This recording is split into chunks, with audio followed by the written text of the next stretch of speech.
Bonjour à toutes et à tous, on commence cette revue de presse en France avec Paris Saint-Germain qui s'impose 3-1 face à Châteauroux en 32e de finale de la Coupe de France. Vu le score, on pense que les Parisiens se sont baladés, mais loin de là. Ce serait plutôt à cause de la fatigue de fin de match que Châteauroux aurait lâché. Les jeunes auraient brillé tout le long du match, en tout cas la majorité comme Ismaël Garbi, Hugo Ekitike ou bien plus d'autres. Mais on attendait Paris sur un score plus large et ils ont déçu pas mal de leurs supporters. Et du coup, ça s'est vu la grosse absence de la MNM, car on parle bien des leaders de Ligue 1 face au 14e de National 1. Pour l'instant, on reste en France, mais cette fois, on va parler de Angers-Strasbourg.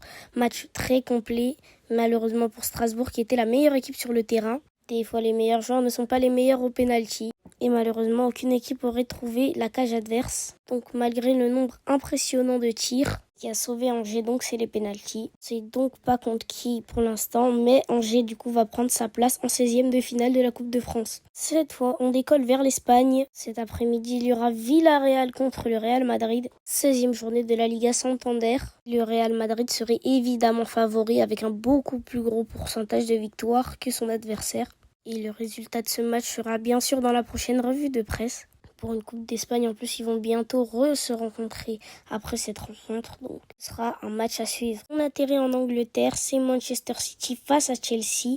C'est Mahrez qui délivre Manchester City après un match plein d'intensité. 19e journée de Premier League. 46, c'est un des matchs les plus chauds de Premier League quand deux de ces équipes se rencontrent. Ils vont se re-rencontrer très bientôt pour la FA Cup et du coup maintenant on sait probablement les pourcentages de victoire, les tactiques et du coup beaucoup de choses vont changer. Et c'est surtout deux grosses équipes et on va voir qui va s'en sortir pour le 3e tour de la FA Cup. On reste en Angleterre mais cette fois on part du côté de Manchester. Et c'est Manchester United qui éteint Everton sur sa pelouse pour le 3e tour de FA Cup.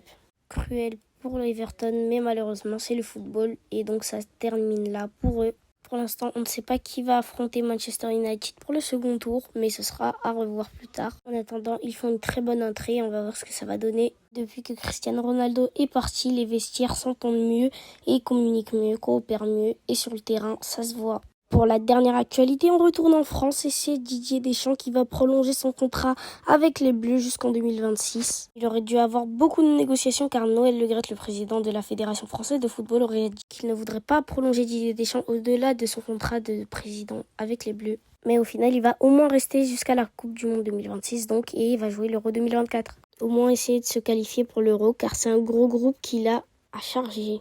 C'était tout pour cette revue de presse et on se retrouve très prochainement pour plus d'actualités football.